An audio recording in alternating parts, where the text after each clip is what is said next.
हम सभी लोग जितने भी माननीय सदस्य हैं हमारे ग्रेजुएट और टीचर के, सभी लोगों ने इस बात को कहा कि भाई इनके साथ न्याय हो। तो यही सम्राट चौधरी जी जो माननीय मुख्यमंत्री हैं, इन्हीं के पहल पर वह कमेटी बनी थी और आज ये स्वयं माननीय मुख्यमंत्री के पद पर आ गए हैं।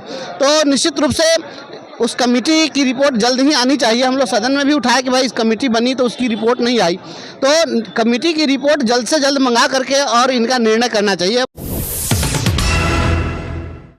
तो सबसे पहले वित्त रहित शिक्षा नीति को समाप्त करके और वित्त रहित शिक्षकों का कल्याण करना चाहिए। माननीय मुख्यमंत्री जी से हम यह मांग करते हैं कि वित्त रहित शिक्षा नीति को जल्द से जल्द समाप्त करिए और सभी शिक्षकों को राज्यकर्मी घोषित करके वेतनमान सहित तमाम सुविधाएं दीजिए।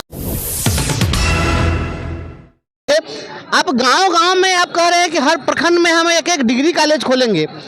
प्राइमरी स्कूल खोले थे, उसमें से 2000 से अधिक प्राइमरी स्कूल आपने बंद कर दिया और इसलिए बंद किया क्योंकि आपके पास में ज़मीन नहीं मिली, आप भवन उपलब्ध नहीं करा सके। और ये जो सैकड़ों एकड़ ज़मीन इनके पास में है, इंफ्रास्ट्रक्चर है, इनके पास टीचर्स हैं, सब कुछ है, और फिर आप उनको नहीं संवार पा रहे हैं। तो ये तो आईवास करना हुआ, जो है उसको संवार नहीं पा रहे हैं, उनको आप सुविधा नहीं दे पा रहे हैं, साधन नहीं दे पा रहे हैं, और जो नहीं है वो आप बनाने चले हैं।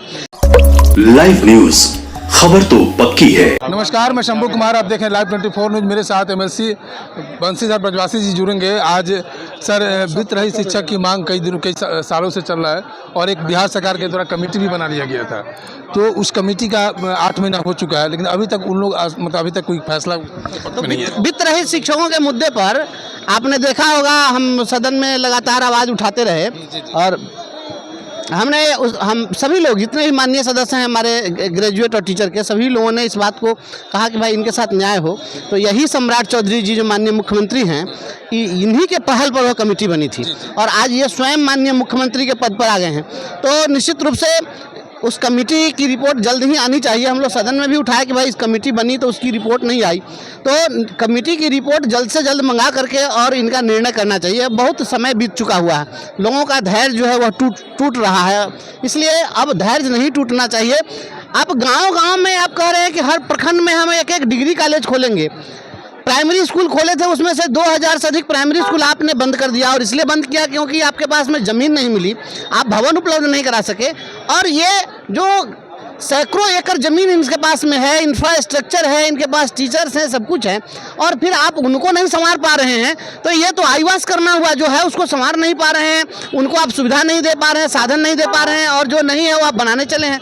तो सबसे पहले वित्त रहित शिक्षा नीति को समाप्त करके और वित्त रहित शिक्षकों का कल्याण करना चाहिए। माननीय मुख्यमंत्री जी से हम यह मांग करते हैं कि वित्त रहित शिक्षा नीति को जल्द से जल्द समाप्त करिए और सभी शिक्षकों को राज्यकर्मी घोषित करके वेतनमान सहित तमाम सुविधाएं दीजिए। सदन जब चालू होगा उसमें प्राथमिकता रखेंगे सवाल की? हमारी हमेशा प्राथमिकता रही है, रखना क्या है, हम इस चीज़ के लिए जीते मरते हैं निश्चित रूप से। चलिए, आप शिक्षक से एमएलसी बने हैं, उनके दर्द को जानते हैं, तो बहुत बहुत धन्यवाद। मेरे साथ एमएलसी बंसीधर ब्रजवासी सर जुड़े हुए थे, जिन्होंने वित्त रहित शिक्षक के मामले पर सवाल उठाया, कहा कि जो ही सम्राट चौधरी कमेटी बनाए थे और सम्राट चौधरी जी से हम हमेशा सवाल उठाते रहते हैं और सदन में हम इस बात की चर्चा करते रहते हैं, और उन्होंने मांग रखा कि जल्द से जल्द उनकी राजकर्मी की दर्जा दिया जाए और वेतन चालू किया जाए। मैं शंभू कुमार, कैमरा जिस राजेश के साथ, पटना। लाइव न्यूज, खबर तो पक्की है।